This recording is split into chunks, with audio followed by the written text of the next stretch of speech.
We're here at Service Hawk Digital Media, where they let you soar above the competition. We got a great show in store for you today on this special episode. Before we get rolling, just want to mention our good friends over at C&D Plumbing. Got plumbing problems? Trust the pros over at C&D Plumbing, serving the River region with fast, reliable residential and commercial services. C&D has earned their reputation for quality and honesty. When you need a plumber you can count on, call C&D Plumbing at 985-304-8556. That's 985-304-8556, where your problem is their top priority. So today we got three things that we need to get into. We're going to talk about quarterback play. We're going to talk about what we think is going on and what could be happening with LSU quarterback Garrett Nussmeier. Michael Van Buren of Mississippi State goes into the transfer portal. We are going to discuss that as well. We'll also continue to talk and track the transfer portal. So as we're talking about this, a lot of things may change. So if you're watching it and something already else has been reported or some guys are going in the portal, bear with us. We are recording this, but we're going to try to give you the best up-to-date knowledge that we have at the current moment. And then we're going to talk about the offensive line and specifically, you know, we're going to talk about Garrett Nussmeier returning, but we're also going to talk about what does Emory Jones do and what do I think is beneficial for him. And if he does return, what happens? And if he doesn't return, what happens? Does LSU need to go in the transfer portal for a couple of offensive linemen? So we'll talk about that as well. Again, just want to thank our good friends over at C&D Plumbing, our friends Lee and Justin and the gang over at Service Hawk Digital Media. Give them a call today. Give them a shout out. You run a business, own a business, let them do all of your media content. Look, man, their marketing is first class. They work very hard at what they do. It's the reason that we have partnered with them. So give them a call, give them a reach out. Let them know that Blake sent you by at C&D and here at Service Hawk Digital Media as well. So let's get into it here. So I think, and I put this on our forum, ayssnetwork.com/forum, but I want to elaborate a little bit in reference to what I believe and some things that maybe I'd heard or just overall what's going on at the quarterback position for LSU. So everybody is pretty much anticipating on what Garrett Nussmeier is going to do this year. Garrett has thrown for 3,739 yards, 26 touchdowns, 11 interceptions, 5 fumbles.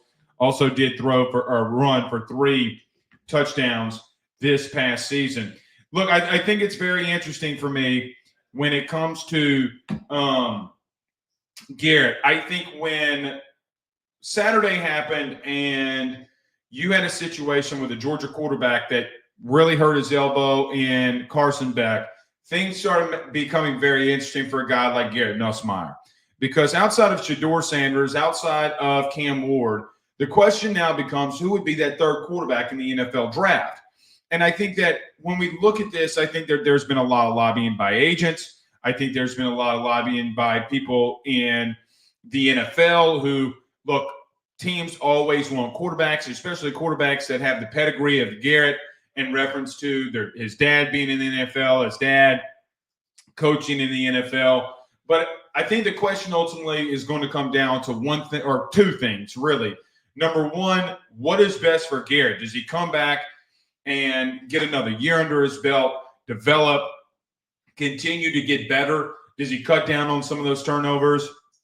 Does he get a little bit more touchdowns? Is he better in the red zone than he was this past season? I think that those are all things that he can come back. If he did come back to LSU and if he worked on, he would be better at doing.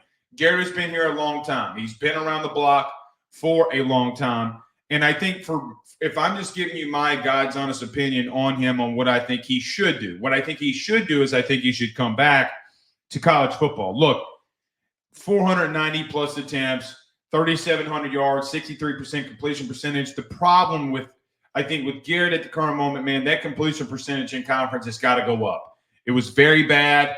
In key moments, he had some bad things that happened. The turnovers were a big issue. And I think that he needs to come back and show that he can limit those and be a better decision maker on the field. So I think that if you were to ask me, money aside, we'll get to money in a moment, but money aside, if you ask me what I think Garrett should do, I ultimately think that he should come back. Now, here's the second part of what we're going to mention here. I do think money is going to be a thing here with LSU and Garrett. I think that Garrett has all the leverage with Bryce Underwood now going to Michigan. I think that there are a lot of people who believe and look at the LSU quarterback room and say to themselves that, man, if Garrett goes down, you're in deep doo-doo. And probably not a great word to use there, but I could say something else, but it's just the truth. You need Garrett to return, and he's got a lot of the leverage. And there may be a situation where you're shaking some things up offensively from a coaching staff perspective that you probably and more than likely are going to need a veteran quarterback that's going to need a return and going to have the maturity and the understanding and the experience to be able to overcome that. When I look at Garrett, I think that he can do that. The question becomes is, can he take that next step? In reference to money and leverage, Garrett has all of it. I do feel confidently from even before the end of the season, even before we started getting into portal season, you and I had a conversation in reference to, I felt like Garrett would be in a situation with LSU that they would be able to do what they needed to do from a financial standpoint. So when I look at Garrett Nussmeier and I look at this situation, I just say to myself, I think that he should return, and I think LSU will do what they need to do. The second question that I have about the quarterback room is, what are you going to do from a depth perspective? Where does your future lie? Now, last night, after we got off the show, Michael Van Buren, the Mississippi State quarterback, entered the transfer portal. Now, if you don't know who Michael Van Buren is, he was a freshman last season when Blake Shapen, the starter at Mississippi State, went down. Michael Van Buren came in 10 games. He had a lot of struggles early, but got better easily when you watch those games throughout the season. He was 55% completion percentage, 11 touchdowns, 7 interceptions, 5 rushing touchdowns, and in an offense and in a situation in Mississippi State that collapsed around him over and over again. You need to go watch those games of Michael Van Buren and what he is capable of. The kid can flat out fly. He is mobile. He is very tough inside the pocket. He is not going to shy away from getting hit. He has a really good arm. He can be deadly accurate. You look at what he did in this last game versus Ole Miss. I mean, the kid was running for his outright life against a really good front seven. And so many different times, Michael Van Buren was able to complete passes in tough situations and ultimately was the reason that not only that they kept that game close against Ole Miss, but he was a main reason on why those games were close against Texas, why they were close against Georgia, so on and so forth. He was the bright star at Mississippi State. Now, it would seem and appear as if that Mississippi State wants to move on and they want to do something different at quarterback. Blake Shapen has returned, and Jackson Arnold is out there. What do they do at their quarterback position? It doesn't feel like Michael Van Buren is the direction at the current moment that they want to go. If you're asking me, of all of the quarterbacks that are currently in the transfer portal, Van Buren makes the most sense, and here's why. I think Van Buren understands of wanting and maybe being able to sit behind Garrett for a year, learn, develop, and then when Garrett, if he does return, that if Van Buren comes into the situation where he can sit, learn, maybe even take a red shirt, only playing 4 games, there can be a very good situation where then when Garrett leaves that he takes over the keys to this team. So when there's been a lot of questions, and we have kind of avoided those questions when it's come to quarterback. I think Van Buren makes a lot of sense. I think he fits the style. I think he fits just the overall situation that you're looking at quarterback. And I think that it would be a very interesting situation if he were able to come here. Now, I do think Van Buren's going to be highly recruited by a lot of teams. I think Maryland gets involved. And I do think that LSU does get involved here. They need to get involved here when it comes to the quarterback position and the quarterback situation. Let me move to offensive line before we get to the portal, because it kind of goes in line with guys that we, as LSU fans, are waiting to see what happens and if they return. Emory Jones is very interesting to me. Emory Jones, the right tackle, the bona fide star on the offensive line, has yet to make a decision. My gut is the opposite of Garrett at the current moment on what I think Emory does. I do think Emory tests the NFL waters. I just don't know if him coming back next season, could it boost his stock? Yeah, but unless he moves into guard, unless he gets to his normal right position, I am not 1,000% sure of how much he can raise his stock. Is he going to go from a second round guy to middle of the first round? He could do that, and maybe he will take that risk. I just don't know if I'm sold on Emory Jones. If I'm the Jones family, if I'm the Jones camp or agency, I don't know if I'm sold of how big of a leap that you can make moving from tackle to guard or even staying at tackle and being versatile. I don't know how high he'll climb here. I was listening to Kuiper the other day. I am not an NFL draft analyst. I was listening to McShay the other day and some of these other NFL draft guys. A lot of them feel as if Emory Jones were to return, they don't know how much stock that he could climb. Now, he could climb into the first round, potentially, and that's fantastic. But a lot of them feel like that he needs to go. So, hypothetically, if he stays, I think your offensive line could look something like this. At left tackle, Tyree Adams. At left guard, Paul Mabinga. At center, DJ Chester. At right guard, do you go with Solomon Thomas? Do you go with Karius Kern? And then if Jones does return, he'd probably be at right tackle or guard, depending. And then Weston Davis being at right tackle, who was the former 5-star. So when I look at this offensive line, I see Tyree Adams, who hasn't played much, got injured this year, came into some mop-up duty, came into some situations against Florida and looked good. Paul Mabinga at left guard was fine. I think he got better as the season went on, and that's the only thing that you could really want from a red-shirted freshman. DJ Chester at center had a tough go of it.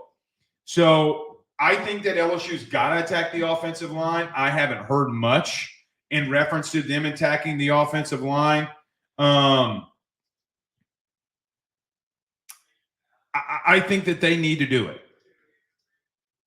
I think that they need to do it.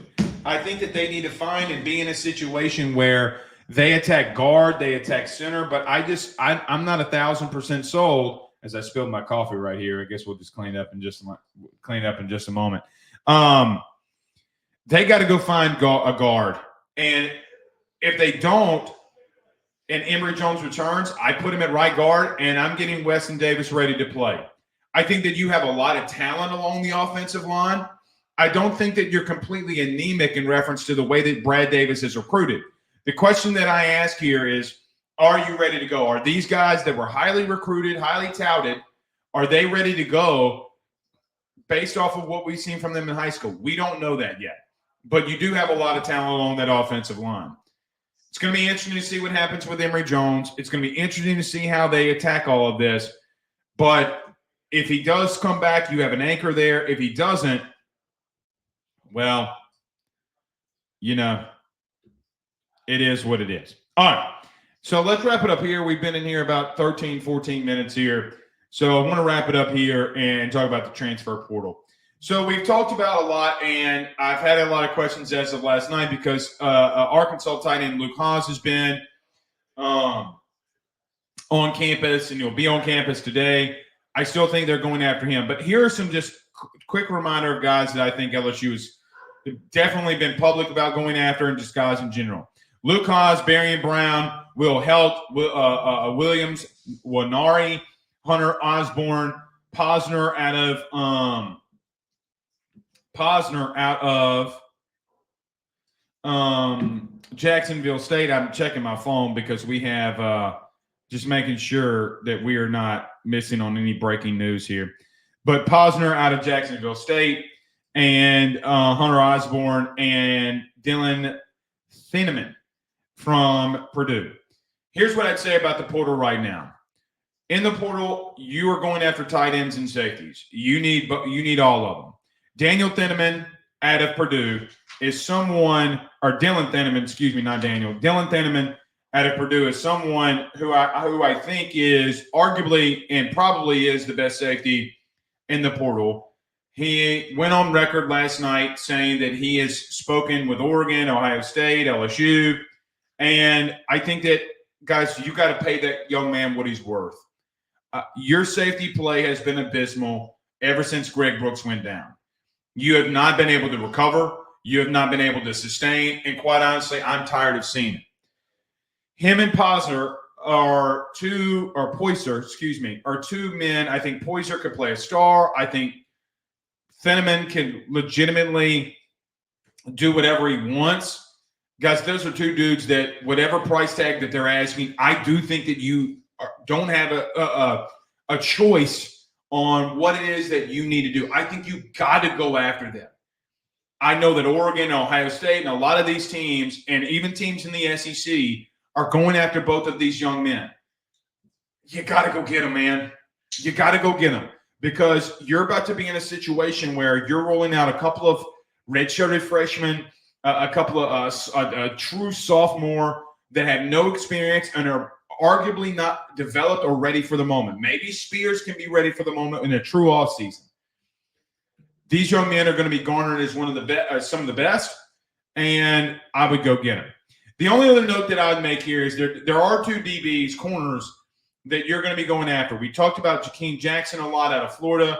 I expect very much Jakeem Jackson to be on campus somewhere in the ballpark of tomorrow, that being Thursday when we've recorded this, or Friday.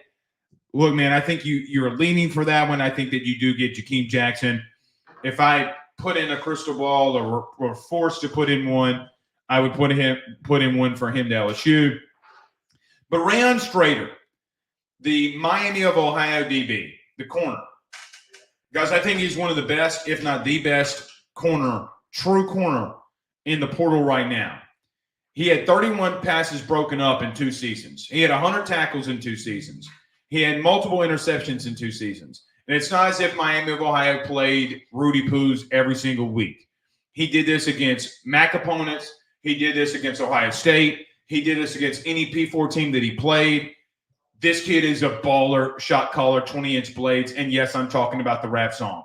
This kid can flat out fly. He is very sticky in coverage. He is arguably, to me, the best corner in the portal. Young man has a 6'8" wingspan. 6'8". That is ridiculous for a corner.